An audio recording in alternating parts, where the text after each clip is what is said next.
What is empathy? It's a much used word these days, but often misunderstood and confused with sympathy or compassion.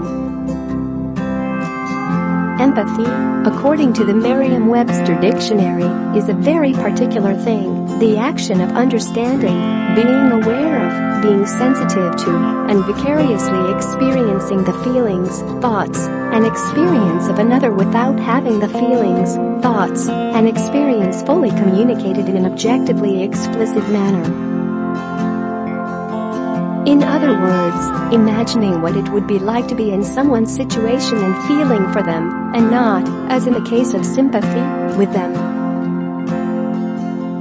It's an important distinction, especially for the President of the United States, who has myriad crises to deal with on a daily basis and can't possibly be expected to spend his time personally sympathizing with every single person who needs it. What he can and should do is show empathy, especially when it comes to fellow Americans caught up in tragedy or disaster. Yet time and again, since he came to office, President Trump has failed the E-word test. Never was this failure more abjectly displayed than over this past weekend, when he was confronted with two major situations that screamed out for it.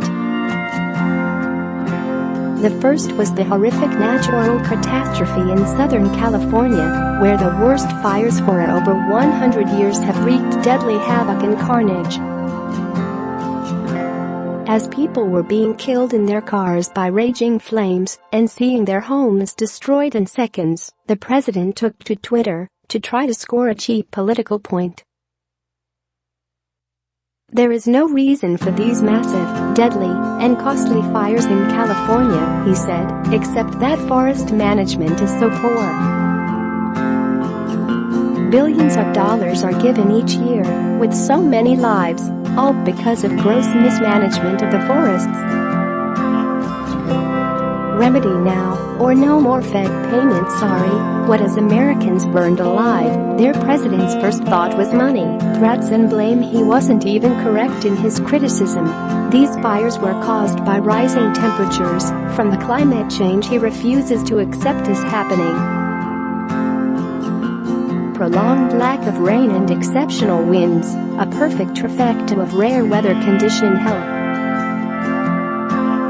But even if he had been right, this was not the time to say it. All he had to do was offer a bit of empathy, just mentally put himself for 1 second into the shoes of those who were in the middle of these fires and show them that he cared.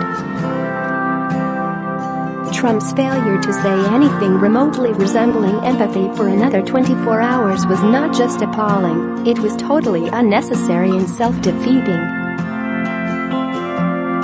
Nobody's ever going to berate a president for being empathetic in such a moment. But everyone's going to berate a president for playing petty politics instead, which is exactly what happened as Trump was lashed with a torrent of thoroughly deserved fury. Incredibly, this wasn't even his worst empathy failure of the weekend. That came during his trip to Paris for the 100th Remembrance Memorials to commemorate the end of World War I. On Saturday, he was scheduled to attend a Saint-Martin American cemetery to honor slain American Marines who fought in that war. But he didn't go because it was raining too hard for his helicopter Marine One to fly safely. Seriously, the Commander-in-Chief of the United States Armed Forces bailed on an historic trip to pay tribute to American war heroes because of some rain for someone like Trump that never stops talking of the importance of the military and his own Commander-in-Chief credentials. This was an absolute PR disaster. And can you even begin to imagine what he would have said if his predecessor Barack Obama had done it? Trump, rightly, would have gone nuts. There was no excuse for him not attending the cemetery as planned. If Marine One couldn't fly, then he should have been driven the 50 miles there at high speed in the presidential motorcade. The White House today claimed the president didn't want to adversely affect Paris traffic, as if he's ever given a single second's bloody thought to the plight of Parisian drivers. No, I'm afraid that once again President Trump's empathy valves were running on empty.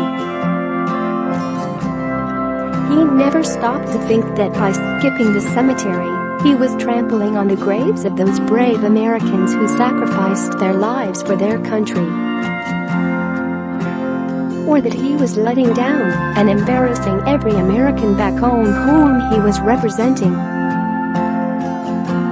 And of course, he was also letting down and embarrassing himself, and that's where I just don't understand my friend Donald Trump sometimes.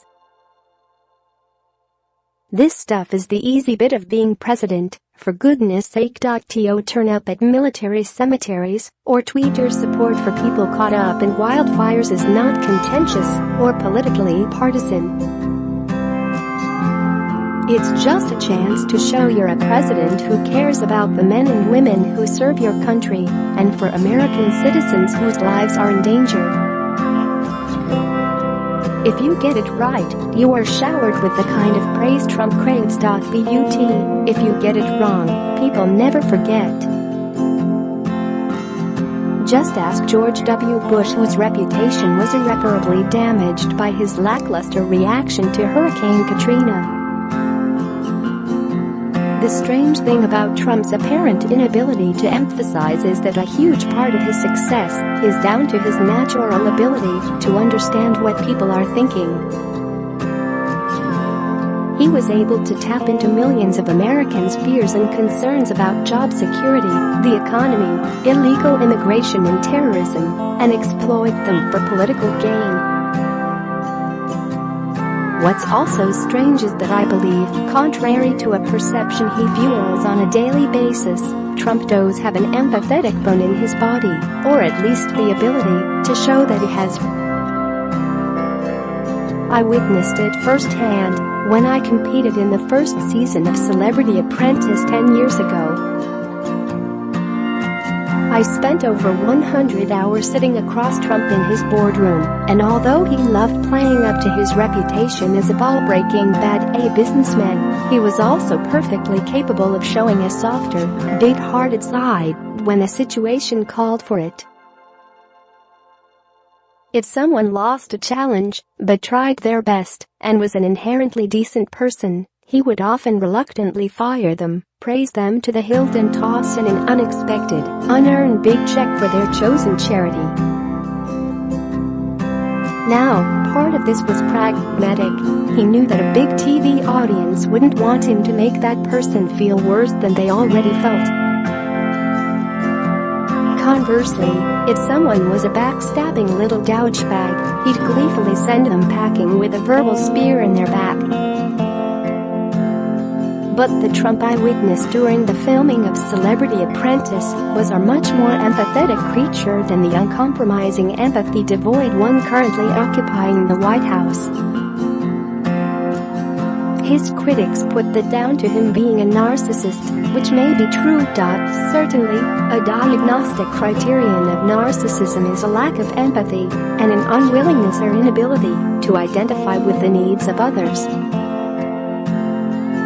But there have been plenty of other narcissistic world leaders who have managed to show empathy when it was required, even if they didn't automatically feel it. A lot of the art of presidency is an ability to act, which is why Ronald Reagan turned out to be so good at it. Donald Trump is desperate to go down as a great president and the man who made America great again. But he will never stand a chance of achieving that goal if he doesn't start to deploy the E word and look like he means it.